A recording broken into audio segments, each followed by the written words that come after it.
প্রথম যে কমেন্টটা এসছে সুলাইমান ফারাজি, তিনি বলছেন সাকিব আল হাসান ক্রিকেটার হিসেবে অনন্য, আশা রাখি অদূর ভবিষ্যতে আর কোনো বিতর্কিত কাণ্ডে জড়াবেন না। আমরা সাকিব আল হাসানকে সবসময় খেলোয়াড় হিসেবে চাই, অন্য কোনো পরিচয়ে না।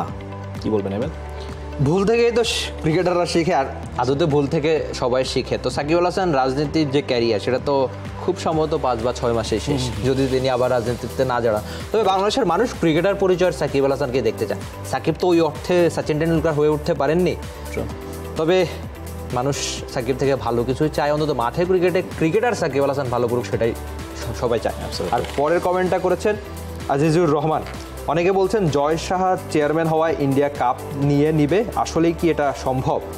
না, আমি অন্তত এটা বিশ্বাস করি না, কারণ মাঠে ক্রিকেটে যে দল পারফরমেন্স করবে তারাই তো ভালো করবে।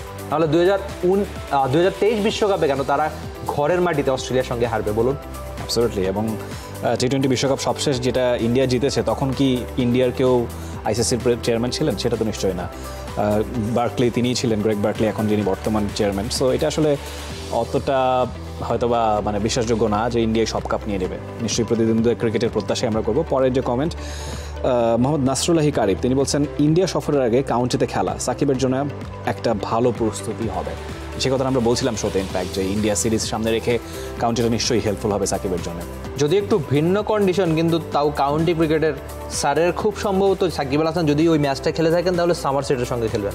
মানে দুই দলের অতীত ইতিহাস কিংবা এত বেশি এক্সপিরিয়েন্স ক্রিকেটাররা সেখানে রয়েছে, সাকিব আল হাসানের তো অবশ্যই ভালো অভিজ্ঞতা কিংবা ভালো শিক্ষা তো হবেই। নিঃসন্দেহে। আর পরের কমেন্টটা জেবি বকুল রয়, যদি আগের ম্যাচের মতো ক্যাচ মিস না করে তবে অবশ্যই ম্যাচটা জিতলেও প্রতিদ্বন্দ্বিতা হবে বলে মনে করছি, প্লাস জিততেও পারে দলটা বাংলাদেশ, তাই আগে প্রেডিকশন করে লাভ নাই।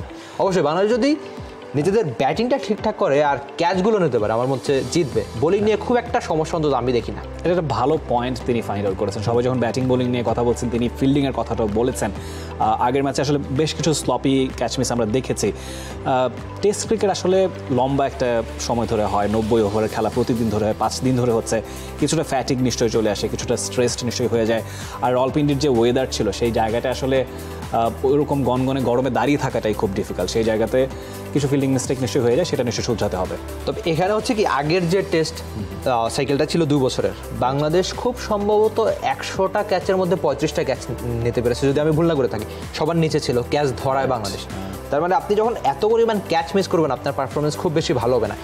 ইভেন এই টেস্টটা যে আমরা জিতলাম, সেটা লিটন দাস যদিও একটা ক্যাচ মিস করেছেন বাবর আজমের, সেটা আমাদের খুব বেশি ভোগায়নি, কিন্তু লিটন দাস পুরো ম্যাচ জুড়ে দারুণ সব ক্যাচ নিয়েছেন। এমনকি জাকিরের ওই ক্যাচটাই শুরুতে মোমেন্টাম সেট করে দেয় বাংলাদেশকে। তার ফলে কিন্তু বাংলাদেশ দারুণ বোলিং করে, দারুণ ফিল্ডিং করে, আর ব্যাটিংয়ের কথা তো খুব বেশি বলার নেই। Very true. আমরা পরের কমেন্টে যাব। নফেল খান মাহির, তিনিও জয়শাকে নিয়ে কমেন্ট করেছেন। আমার মনে হয় জয়শা চেয়ারম্যান হওয়ায় এশিয়াতে আরও ভালো কাজ হবে, এশিয়ার টিমগুলো সুযোগ সুবিধা বেশি পাবে, ইভেন আইসিসি টুর্নামেন্টের সংখ্যা বাংলাদেশে বাড়বে। আপনার কি মনে হয়? ইতিবাচক কমেন্টও কিছু এসেছে জয়শা সম্পর্কে। বাংলাদেশে টুর্নামেন্টের সংখ্যা বাড়বে, এটা কীভাবে দেখছেন? আপনার অ্যাসেসমেন্ট কি এটা নিয়ে?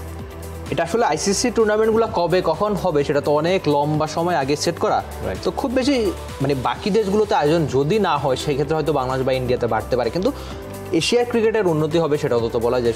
তিনি যদি শুধুমাত্র ভারত কেন্দ্রিক না হয়ে বাকি ক্রিকেট দুনিয়া কিংবা এশিয়ার ক্রিকেটে একটুখানি নজর দেন, যেহেতু তিনি আগেও এসিসি প্রধান ছিলেন, তো সেক্ষেত্রে আমার মনে হচ্ছে এশিয়ান ক্রিকেট উন্নত হবে। অন্তত নেপাল বা আফগানিস্তানের মতো যেসব দল একটু কম সুবিধা পায় তারা একটু বাড়তি সুবিধা পাবে বলে অন্তত আমি বিশ্বাস করি। অ্যাবসলিউটলি। আমরা লাস্ট কমেন্টে পড়বো। পরের কমেন্টটা করেছেন মোহাম্মদ জুনেদ আহমেদ, 2025 চ্যাম্পিয়ন ট্রফির আসর কি পাকিস্তানে বসার আর কোনো সুযোগ রয়েছে? এই জায়গাটা ইম্পর্টেন্ট। আর কোনো সুযোগ রয়েছে কিনা বলতে আসলে তিনি কি মিন করছেন আমি জানি না। হয়তো বা জয়শাকে ইন্ডিকেট করে তিনি বলছেন যে ইন্ডিয়ার একজন আইসিসির চেয়ারম্যান হলে পাকিস্তানে চ্যাম্পিয়ন্স ট্রফির ভবিষ্যৎ কোন দিকে যাবে। সোফার এখন অবধি আসলে ইন্ডিয়া কোনো অফিসিয়াল স্টেটমেন্ট জানায়নি। যতদূর জানা গেছে তারা মূলত ইন্ডিয়ার যে পররাষ্ট্র মন্ত্রণালয় সেই দিকেই বলটা ঠেলে দিয়েছে।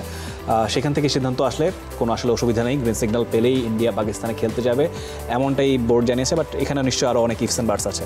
তা তো বটেই। আর সবচেয়ে বেশি যদি কিন্তু আমার মনে হচ্ছে এই ট্যুরকে ঘিরে যে ভারতীয় ক্রিকেট দল কি পাকিস্তানে যাবে কি না, বা গেলেও তারা চ্যাম্পিয়ন্স ট্রফিতে, কারণ সব কিছু কিন্তু হাইব্রিড মডেলে হচ্ছে, কেবলমাত্র পাকিস্তানে ভারত যেতে চায় না বলে আগের এশিয়া কাপটাও একই রকম হচ্ছে, বাকি সবগুলো দল ঠিকই গিয়েছে, এর জন্য বাকিদের ভ্রমণ ক্লান্তি বেশি হয়েছে কিংবা বাকিরা বারবার সেই অসুবিধায় ভুগতে হচ্ছে, ইভেন বাংলাদেশ দলও সেই অসুবিধা ভোগ করেছে। তো ভারত কি যাবে কিনা সেটা আসলে এখনো প্রশ্ন, আর সেই প্রশ্নের উত্তর সময়ের হাতে। নিঃসন্দেহে পাকিস্তান কিন্তু এনশিওর করেছে যে ভারতের সবগুলো ম্যাচ লাহোরের গাদ্দাফি স্টেডিয়ামে হবে, যেহেতু সেই জায়গায় নিরাপত্তা নিয়ে আসলে সেরকম কোনো ডাউট নেই।